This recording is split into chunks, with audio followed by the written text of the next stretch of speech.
शांत प्रकाश जाटव जी, मैं आपका ही रुख करना चाहूंगी। राहुल गांधी कह रहे हैं कि 400 पार तो बहुत दूर की बात है, 150 पार भी नहीं कर पाएगी भारतीय जनता पार्टी।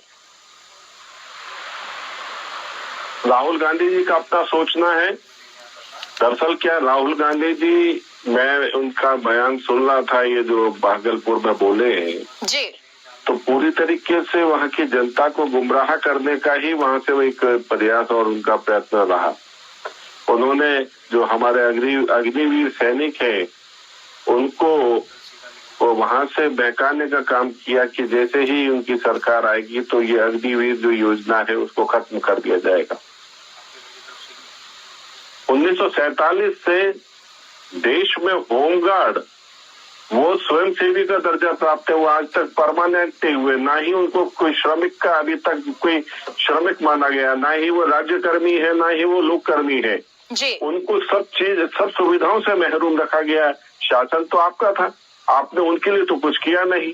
और आज अग्निवीर के लिए व्यवस्था केंद्र सरकार ने बनाई है, उस व्यवस्था को और उन नौजवानों को भड़काने का बहकाने का काम कर रहे हो। ठीक उसी तरीके से उन्होंने आंगनवाड़ी बहनों के लिए भी कहा कि वहां से जो है ना उन्होंने उनको प्रलोभन देने का प्रयास किया।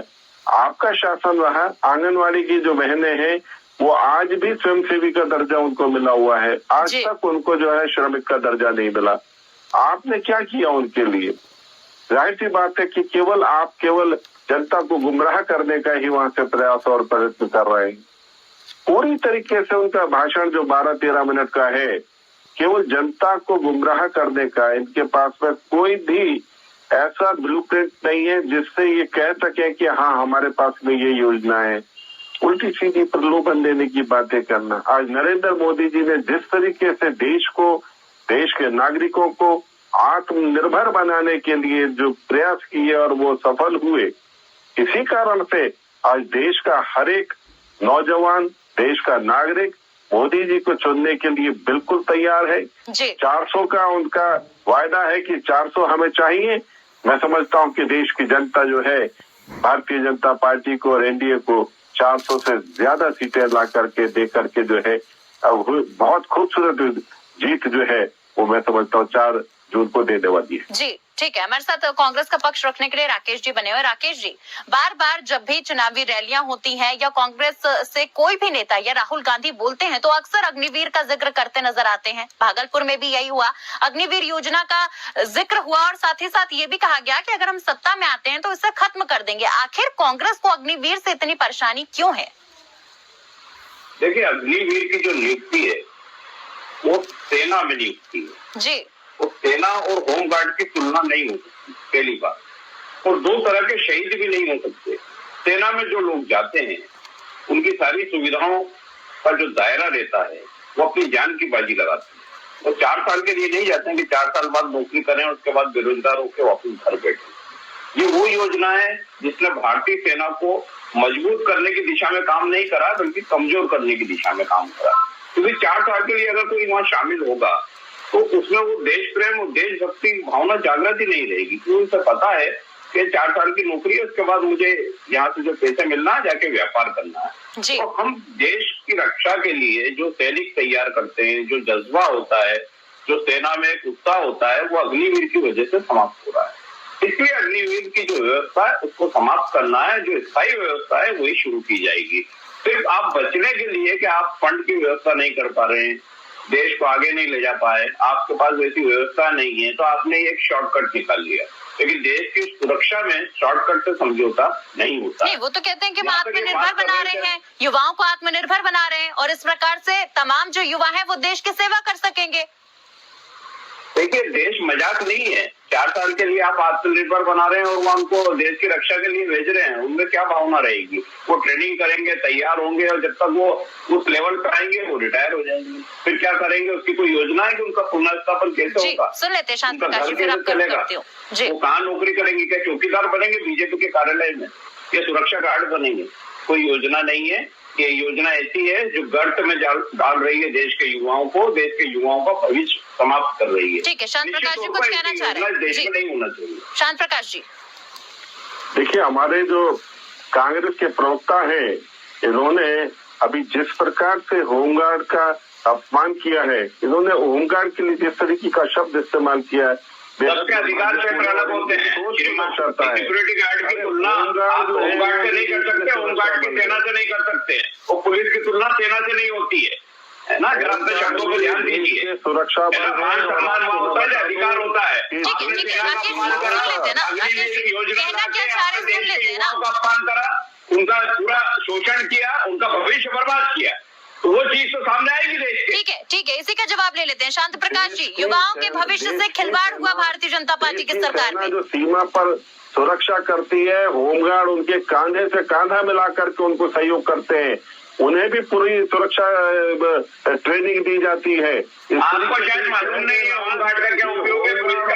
ठीक है सर, हमारे साथ आरजेडी का पक्ष रखने के लिए अरुण जी भी बने हुए हैं। अरुण जी सर, मेरी गुजारिश है आप लोगों से, हमारे साथ अरुण जी भी बने हुए हैं। शांत प्रकाश जी, अरुण जी भी हमारे साथ मौजूद हैं, उनसे भी। में तेजस्वी यादव जी का प्रण जो था 5 लाख सरकारी नौकरी देने का काम किया। ठीक है, इसी पर शांत प्रकाश जी की प्रतिक्रिया ले लेते हैं। का काम किया जी, शांत प्रकाश जी करने का काम। देखिए, राहुल गांधी का भी एक ऐसा ही बयान सामने आया जिसमें उन्होंने कहा कि मोदी ने देश को बेरोजगारी का सेंटर बना दिया है। शांत प्रकाश जी, देखिए, मैंने कहा ना कि राहुल गांधी जी कुछ भी बोल सकते हैं और बाद में उस बात को कह करके वो कर सकते हैं। राहुल गांधी जी के, मुझे नहीं लगता कि राहुल गांधी जी को इस चीज का नॉलेज भी है कि नौकरियों को किस तरीके से और कहां पर वो देने वाले हैं। अभी इन्होंने घोषणाएं की कि हम सरकार में आएंगे तो महिलाओं की पहले तो इन्होंने घोषणा कर दी कि देश की सभी महिलाओं को 1-1 लाख रुपया देंगे। अब ये भागलपुर के भाषण में कह रहे हैं कि कुछ महिलाओं की लिस्ट बनाएंगे और उन महिलाओं को जो है वो 1-1 लाख रुपया उनके अकाउंट में डालेंगे। इनफैक्ट क्या है कि ना तो इनके जो नीति निर्धारक है उन्हें ये मालूम कि हमें करना क्या है और कह करके भाग जाना है, क्योंकि ये मालूम है इनको नहीं। लेकिन कांग्रेस तो कह रही है ना कि कांग्रेस के दुश्मन भारतीय जनता पार्टी नहीं, कांग्रेस के दुश्मन बेरोजगारी है। कांग्रेस खुलकर कह रही है, राहुल गांधी भी कह रहे हैं कि हमारी दुश्मन बेरोजगारी, अगर हम आएंगे तो रोजगार देंगे। देखिए, हम रोजगार नहीं बल्कि जितने भी देश के नागरिक हैं उनको आत्मनिर्भर बना रहे हैं। उनकी नहीं तो सर, रोजगार नहीं देंगे तो आत्मनिर्भर कैसे बनाएंगे? शांत प्रकाश जी, अगर रोजगार नहीं देंगे युवाओं को तो आत्मनिर्भर कैसे बनाएंगे? उस आत्मनिर्भर की डेफिनेशन में जानना जरूर चाहूंगी सर। मोदी जी ने कहा कि हम नौजवान हैं, उनको स्किल की ट्रेनिंग देना, वो व्यापार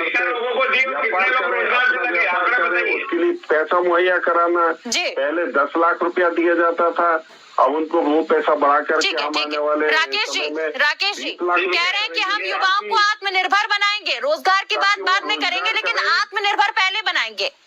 देखिए, नुक्कड़ सभा में जो भाषण देते हैं वो दे रहे हैं, इनके पास कोई आंकड़े नहीं है। 10 लाख की जो बात कर रहे हैं, कितने युवाओं को दिए, कितने युवाओं ने व्यापार किया, जिनको दिए, मुद्रा लोन जिनको दिया, उनके घर के आगे गुंडे खड़े रहते हैं वसूलने के लिए महिलाओं के घर के आगे। ये हालत है पूरे देश की। जिनको लोन दिया तो डिफॉल्टर हो गए। शांत प्रकाश जी, आपसे जब महंगाई पे सवाल पूछा जाता है तो आप लोग इधर उधर की बात करते हैं। रोजगार पर सवाल पूछा गया तो आप कह रहे हैं कि हम आत्मनिर्भर बनाएंगे, रोजगार। देखिए, कांग्रेस पार्टी तो आंकड़े दे रही है ना सर, कह रही है हम 10 लाख युवाओं को रोजगार देंगे। आपके आंकड़े कहाँ है? जी, हर हाल में देगा। कांग्रेस में सवाल उठा रहे थे, कांग्रेस कैसे नौकरी देगी? 70 साल में कांग्रेस ने नौकरी दी है, इन्होंने नहीं दी है। 9 साल में इन्होंने देश बर्बाद किया है, देश की अर्थव्यवस्था खत्म की है, देश को कर्जदार बना दिया है। कांग्रेस के जमाने में 2014 के पहले कर्ज नहीं था। इनके समय में बोलने तो जाएगा, सबूत दीजिए ना।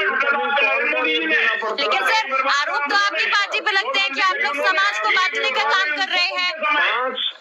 360 रुपए में 5 GB डाटा मिला करता था, वो भी धीरे धीरे घूमने वाला। अरे श्रीमान जी, डाटा तो छोड़िए, पेट्रोल के क्या हाल है, बाल के क्या हाल है।